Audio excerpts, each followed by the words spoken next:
Now again, seeing as how this is a gigantic anniversary for a classic Disney film, this video is self-explanatory.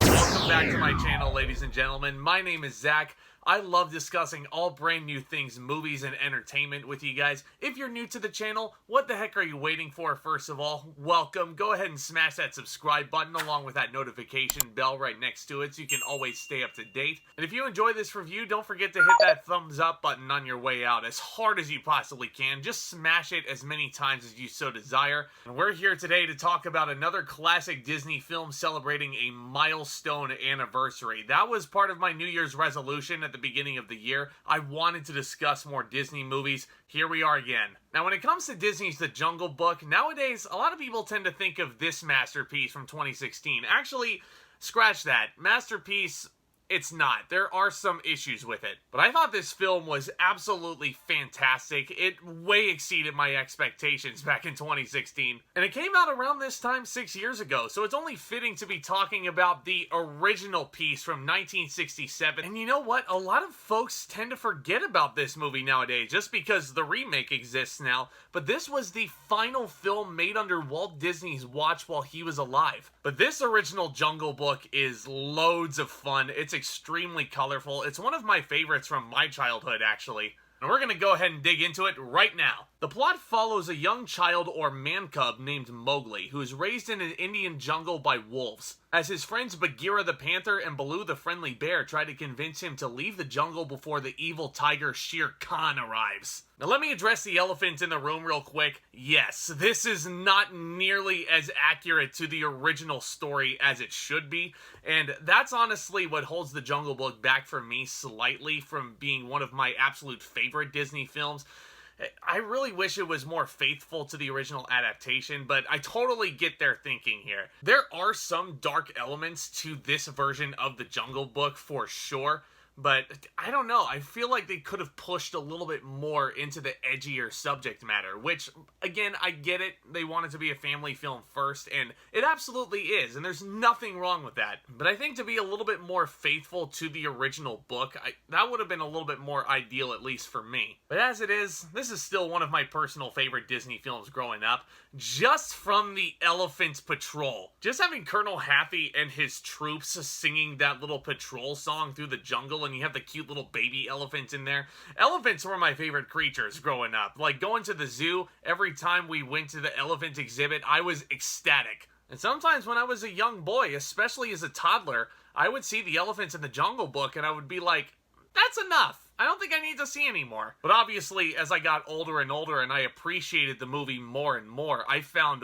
way more things to enjoy than just the fun drill sergeant Colonel Happy. And I'm honestly glad I did, because this Jungle Book certainly has a lot to offer. I love the dueling parentage between Bagheera and Baloo. Bagheera obviously being much more strict, and Baloo, as we all know, voiced by the late Phil Harris, singing Bare Necessities and all that, and it's a famous song, don't get me wrong. The music in the Jungle Book is really, really awesome. I personally dig the orchestrations a whole lot more than just the songs and the lyrics themselves. But you gotta love how Baloo is just so free-spirited and just so pleasant to be around. And naturally, him and Bagheera are butting heads, basically on how to raise this young Mowgli, who is an okay character. I wouldn't say he's my personal favorite coming-of-age character that Disney's ever put out, but he certainly has some good moments in there. And that's especially towards the end of this film, when, spoiler alert, Mowgli does decide to follow that young girl into the man village, and then Bagheera and Baloo watch him as he leaves to be with his own kind. It's a very bittersweet ending, all things considered, especially for Disney around this time, which was all about the happy ending, sending the crowd home happy and whatnot. And they do so, singing Bare Necessities together off into the jungle as best buds. That's a bromance that we could talk about for hours on end. Baloo and Bagheera. Talk about an odd pairing. But yeah, for a Disney movie to have that bittersweet of an ending, especially in the year 1967, this being the final film, of course, that Walt Disney produced, as I mentioned, because he died during the production of The Jungle Book, you know, it's very, very different for Disney to accomplish an ending like this, and for it to be so effective. Which, speaking of effective, let's get to my personal favorite parts about The Jungle Book. The two villains. Both of these villains are freaking awesome. And you could honestly fairly argue that both of these villains can be in your top 10. Shir Khan is an amazing villain. You don't really see him until after the halfway point of the film, but everybody just builds him up to be this magnificent threat. And then when you finally do see him, of course voiced by the late George Sanders, he knows how much of a threat he is. And that whole scene that he shares with Ka the Snake, who I'll get to, he knows with his vernacular and just his poise and every little moment he has and his elegance, he knows how much of a badass he is. He doesn't really need to do much. And it's up to everybody else to build him up as this menace. And then when he finally does show up, he lives up to the hype. I absolutely love Shir Khan. I think he's one of the most underrated Disney villains out there because a lot of folks tend to remember Ka a lot more. Oh boy, where do I even begin with this guy? This is gonna be such a weird analogy, but it's almost like if Winnie the Pooh and Herbert from Family Guy all merged into one personality. Which is ironic considering that this is Sterling Holloway, the original voice of Winnie the Pooh way back in the day.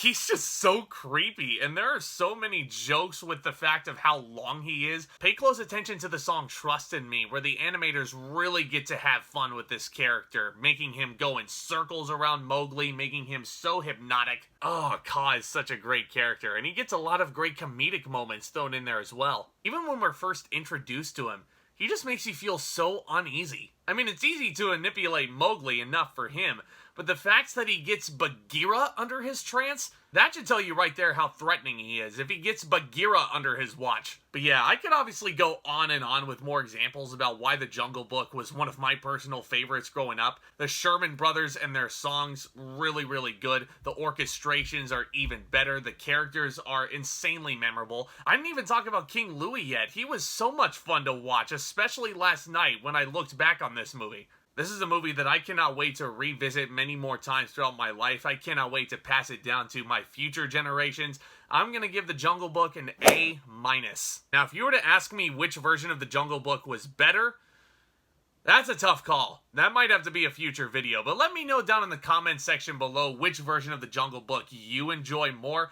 Which character is your favorite? Which character was the most memorable for you growing up? What's your favorite song from The Jungle Book also? This is just a few prompts for you guys. I love discussing all brand new things, movies and entertainment with you guys. I love all things Disney. I love all things geeky. So let me know what you guys thought of it down in the comments section below. Let's go ahead and have a fun conversation. Obviously, making these videos is fun, but getting to interact with you lovely people makes things all the more fun for me. And one last reminder, smash that subscribe button as well as that notification bell, that thumbs up, all that jazz. It's right there, right in front of you guys. Stay tuned for more exciting content hitting this channel very, very soon.